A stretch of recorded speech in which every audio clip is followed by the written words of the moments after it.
Good evening, ladies and gentlemen, and welcome to Fat Cat Tech. Today, I will be reviewing the Panasonic SDR-S50, aka the Panasonic SDR-S50P. Not exactly sure what the P means at the end of the model number, but it's there. I'm going to start the review, of course, by outward appearances, and as far as looks go, honestly, I think this is a very, very nice looking camera. The design is nice, it's glossy. Of course, that's a problem with fingerprints, but it's nice and shiny, reflective, all that stuff. It's got your chrome strips that look nice, of course. And as far as the random bumps and stuff go that are all along the camcorder in the obvious places, I think they're all very well placed. So you can see on the front here, right next to your stereo microphone, you get a manual lens cover that operates like so. On the back of the camera we have our recording button, our AC adapter cover, which if you own it for long enough it won't close anymore. Your switch to select between your camera function or your playback function, and your battery. And if we disconnect that, you can see there's your Panasonic battery. The battery is the VW-VBL090.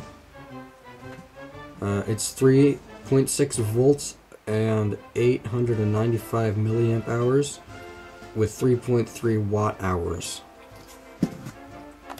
In my experience, the battery does last a nice long time, good enough for you to get all your necessary videos.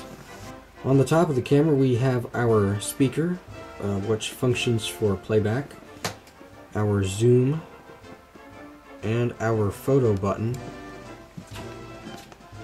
You can also see we get our intelligent auto/manual button, which you press it to switch between the automatic or if you want to customize all your settings, like your focus, your exposure, all that stuff. If you want to customize those yourself, and your optical image stabilization. Now this button just turns image stabilization on between active mode, regular mode, or off. We have the AC input, or DC input, that of course connects to an AC outlet. And if we look on the bottom here, we have our normal everyday camera stuff, NTSC, distributed by Panasonic Corporation of North America, Syracuse, New Jersey. Made in Indonesia. Just your general tripod thread and your, I forget what it's called, but it helps keep it from turning a lot on the tripod. If we open up our panel here, you can see we have our screen, which is nice and big, so you can get a clear picture of what's going on. You get a joystick for your menus, and you get a menu button. And then in here, you have the power button, the delete button, and the long recording button. Now the thing about long recording is that it records in a certain file format that is not supported very well by Sony Vegas Pro, in that it only recognizes it as an audio file and not a video file, although you can still play them back on Windows Media Player. AV out, and your USB and SD card. I will now turn on the camera. See, it says environment too dark. So I have this thing very heavily customized, but so this is probably not what you're going to see when you turn it on for the first time. So if we press enter, we can see we have a little smaller menu down there, which gives us just some of our basic functions. And you can see there's only 2 pages, I guess pages in air quotes, but when you turn off Intelligent Auto you get 5. If we go into our actual menu, we can see we have our recording setup, our pictures, and our regular setup. So I'll start off by going into recording setup. Scene mode, obviously it's going to be the basic scene mode, like low light, sunsets, taking pictures of vast lands, and that's actually a cloud. I know it looks like a UFO, but it's actually a cloud. Fireworks and snow and all that stuff. Digital zoom takes it up to 3,500, which is obviously way more than you'd ever need, but again, it's always nice to have that feature. Recording mode, you can have it on long play mode, standard picture mode, or XP mode, which I'm not actually sure what that's supposed to be initials for, but it's high picture quality mode. Hold on, I'll test out each of those. Aspect ratio 16:9 or 4:3. Guidelines, web mode. It records video for up to 10 minutes, kind of like Bandicam, and then good for uploading to YouTube. You're fading when you stop recording. Auto slow shutter, so for taking videos in dark places. Backlight compensation, just in case you have a bright light behind a subject and you don't want it to become dark. Intelligent contrast, control brightness in bright and dark areas. Soft skin mode, skin tones are softened. Yes, I am reading off these selections down here because I'm not exactly sure what most of these options do, because I'm a standard camcorder consumer like you may be. Color night recording, don't get excited, it's not infrared, it's just low frame rates and muddy picture and stuff, and it doesn't look very good. It's if you saw the review I did for the Sony Handycam HDR-CX7, it's kind of like the low shutter mode for that. Shooting guide gives you some tips on how to make your videos better. Wind noise canceller, it's pretty self-explanatory. Zoom mic, obviously don't get fooled by the zoom mic. It doesn't actually, all it does is make the microphone louder when you zoom in. White balance adjust, and manual focus assist. So white balance, I'll leave as is. Picture setup, not a whole lot here, just your self timer and shutter sound. And then your regular setup options, you can have your display on, which gives you all your options like your recording time and all that, tooltips and whatnot. This is when you plug it into a TV, it'll show you, it'll turn that display on automatically. Clock set, world time set, date and time, date format, economy, that turns the camera off on its own. Quick power on, I think it stays on in like a low power state, kind of like when you put your computer to sleep, but not sure. Quick start, or maybe that's what it is. I'm not sure what the difference between these is. Audio recording between Dolby or MPEG. Alert sounds, power LCD. You could set it between, you could set your brightness on it.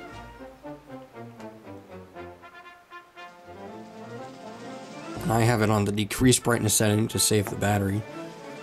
LCD setting, obviously that's for this screen here, and that will just adjust the brightness and color.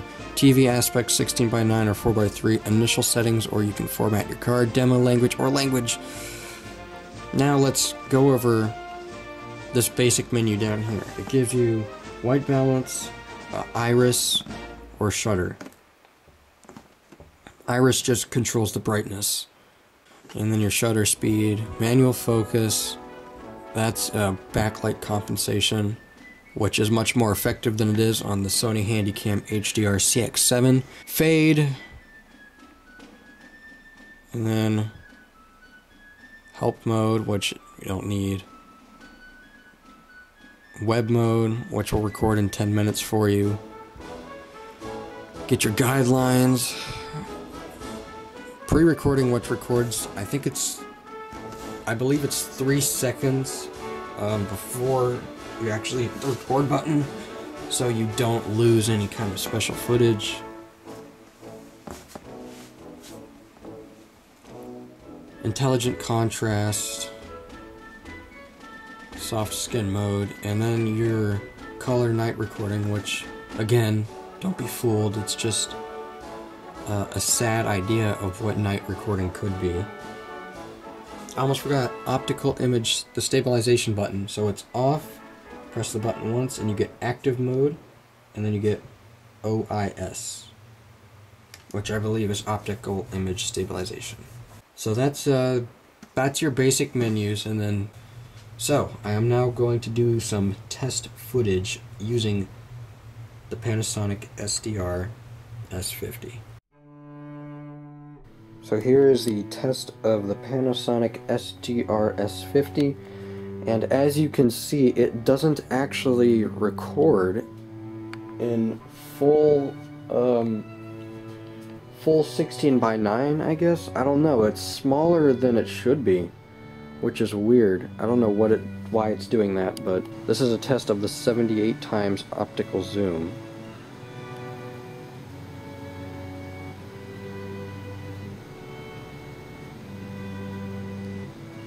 And as you can see, this is with image stabilization turned off. This is with active mode on. And then this is with the optical image stabilization on, which as you can see does not offer better stabilization. As far as things like color is concerned, it's not too bad, although some of the colors appear strangely. Like that looks pink on the screen, but I don't think it'll show up as pink in the editor. Some light.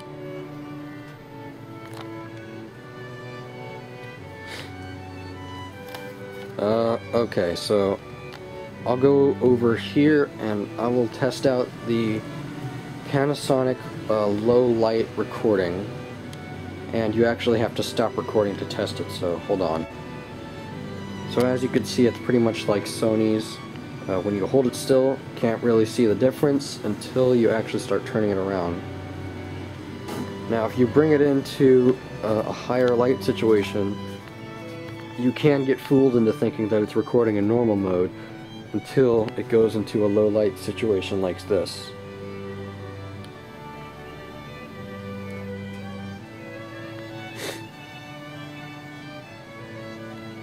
Trippy.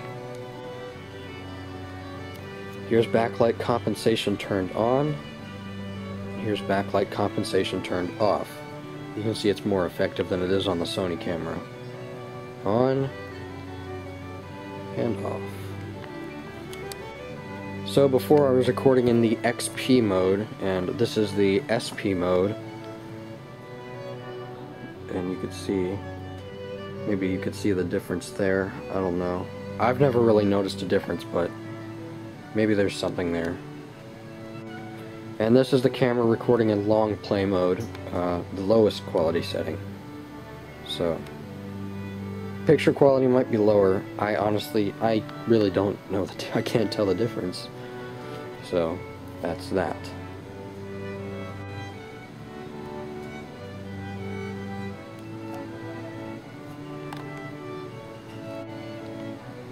I'm now going to put up a picture, an example of the pictures on this camera.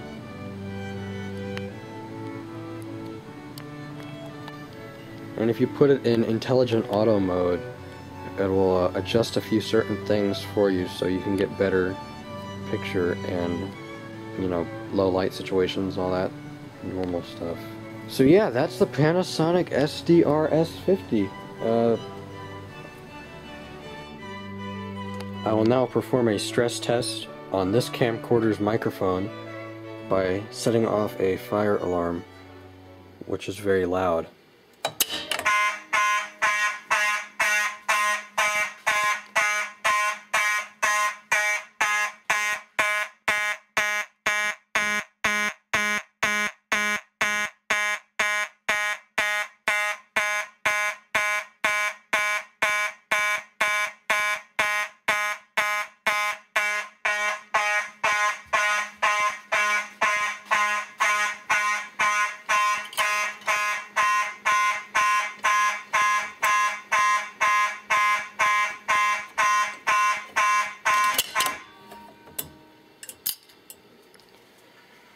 So we'll see if it has any problems with audio clipping. So that's it for the Panasonic SDR-S50. I hope you enjoyed, and if you want to buy this camera as a good standard definition camcorder, I would actually not really recommend it. Mainly because of the way it records videos not being in full frame mode. You get the bars on the side for some reason. A different camera I would suggest is the Sony Handycam DCR SX45.